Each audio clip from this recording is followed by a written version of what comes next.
Perempuan ini baru saja mendapatkan SIM, dan sudah bersiap untuk membawa teman-temannya keliling. Ladies, gentlemen, belt please. Yes! 출발! Baru saja mengendarai 5 menit. Yina saat belok kanan tidak menyalakan lampu sen. Tidak hanya membuat teman-temannya kaget dan berteriak, tapi mobil belakang mengklaksonnya berkali-kali. Temannya bertanya ke Yina, 직진 우선, 그 다음에 좌회전, 우회전! dasar, ternyata memang bukan sengaja membuat macet. Tapi memang dia tidak mengerti. Saat itu temannya dengan kaget menyadari, mobil dari tadi, lampu spionnya tidak dibuka. Semuanya pun menjadi ragu. Yina tidak menjelaskan, dan membalikkan kepalanya bertanya. Teman-teman langsung berteriak menyuruhnya perhatiin depan. Yina yang kaget langsung rem mendadak. Kaca spion, kamu cepat buka kaca spion. Tapi Yina tidak tahu harus menekan tombol yang mana. Hanya bisa asal menekan. Untungnya kaca spion akhirnya terbuka. Tapi setelah itu, teman-temannya semua benar-benar panik, dan berteriak ingin turun dari mobil. Tapi Yina ingin tetap mereka di mobil. Mana mungkin semudah itu melepaskan mereka. Mesin mobil pun dinyalakan lagi. Sekarang yang hanya bisa dilakukan teman-temannya adalah memegang erat pegangan. Yina yang marah pun melemparkan kacamata hitamnya, dan fokus ke setirannya, mengikuti panduan dengan serius. Saat itu navigasi mengingatkan untuk belok kiri. Yina menyalakan lampu sen kiri dan bersiap untuk belok. Teman-temannya memperingati Yina untuk melihat kaca spion. Siapa sangka dia mengarahkan segala tubuhnya untuk melihat. Semuanya langsung berteriak menyuruhnya lihat ke depan. Yina yang kaget tangannya gemetar. Mobil seperti mabuk. Di jalan berbelok-belok seperti huruf S. Yina pun menstabilkan mobilnya. Perlahan-lahan mengendalikan setir. Ternyata tidak hanya mengagetkan mobil orang lain, tapi teman-temannya berteriak lebih keras lagi. 괜히 아는 척이 아니지! 그동안 운전을 어떻게... Karena tidak bisa apa-apa, temannya akhirnya membuka jendela mobil, dan mengeluarkan kepalanya meminta tolong mobil di belakang untuk nyetir dengan pelan. Di bawah omelan temannya, Yina dengan sekejap berhasil memotong jalan. Hal ini sangat membuat mereka terharu. Terharu hingga hingus keluar dari hidung mereka. Teman-teman yang sudah tahu caranya, mulai terus mengeluarkan kepala untuk meminta tolong.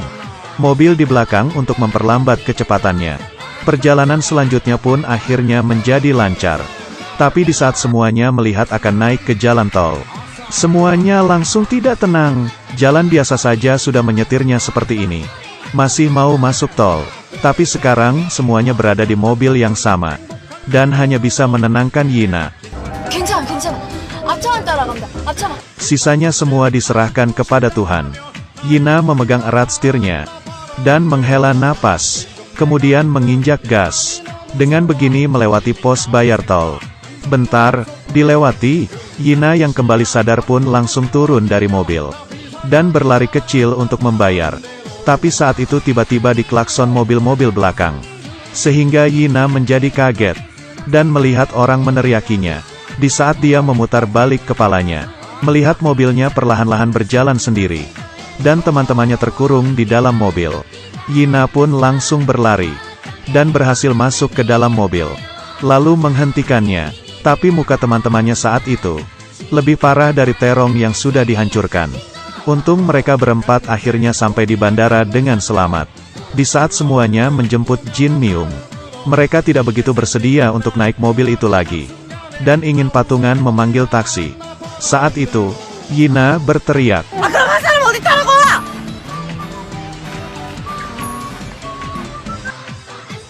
teman-temannya yang tidak bisa apa-apa, pun akhirnya kembali ke mobil Yina.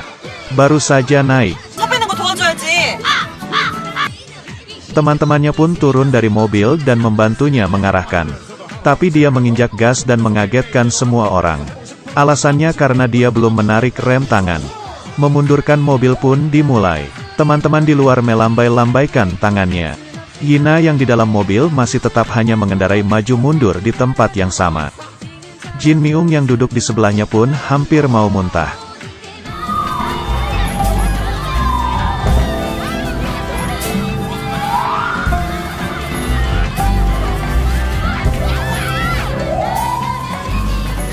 Akhirnya, melewati usaha selama 1 jam.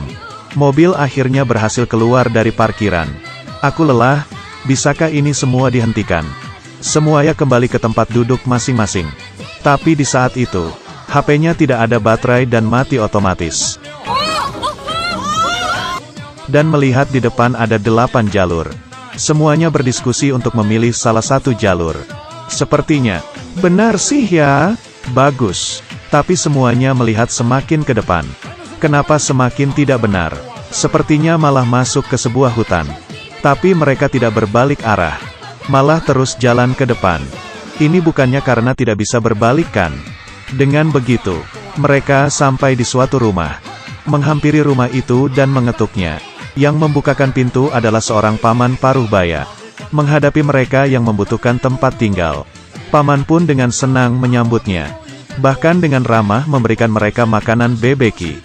Dan ada juga alkohol anggur. Semuanya selesai makan pun masuk ke rumah untuk tidur. Tapi yang mereka tidak tahu adalah, paman itu sebenarnya bukan pemilik rumah ini. Tapi pembunuh yang kabur. Di tengah malam, dia membawa kapak menuju ke arah rumah. Tapi di saat dia ingin masuk diam-diam, tiba-tiba lampu menyala, sehingga membuat dia kaget dan langsung bersembunyi. Ternyata Jin Myung, yang dalam keadaan mabuk masuk ke kamar semua orang. Setelah mengatakan apa yang ingin dia katakan, dia kembali lagi untuk tidur. Melihat lampu yang dimatikan lagi, paman ini bersiap untuk membuka pintu. Siapa sangka lampu menyala lagi. Kali ini adalah Ji-won. Si paman merasa putus asa. Siapa sangka, 5 wanita cantik ini, ada 4 yang bisa tidur berjalan. Dengan begini semuanya berganti-gantian bangun dan tidur. Paman di luar menunggu hingga langit terang. Ah, sialan, si paman sudah tidak tahan lagi. Kemudian dia menemukan obat, dan mencampurinya ke dalam kopi. Lalu memberikannya ke Yina yang menyetir mobil. Tak disangka Yina hanya memegangnya, dan tidak meminumnya, lalu memberikannya ke Jin Myung sebagai hadiah perjalanan.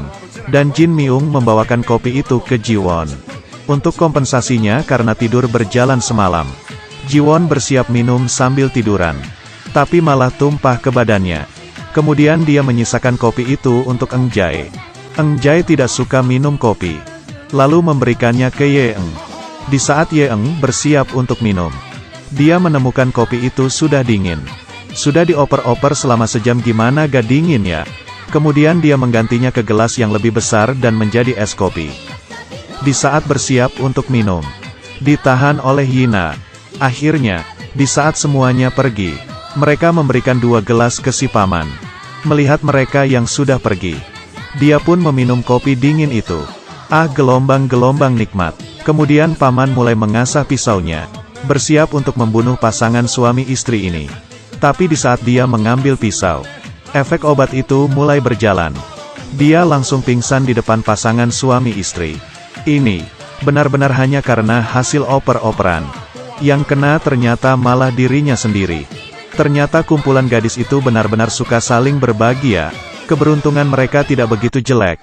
Meski perjalanan agak sedikit bermasalah, tapi tidak bisa dikatakan kalau akhirnya juga tetap baik. Di sini aku memberitahu kalian satu kalimat. Saat baru mendapatkan SIM jangan sendirian menyetir ya. Tidak semua orang bisa mempunyai keberuntungan seperti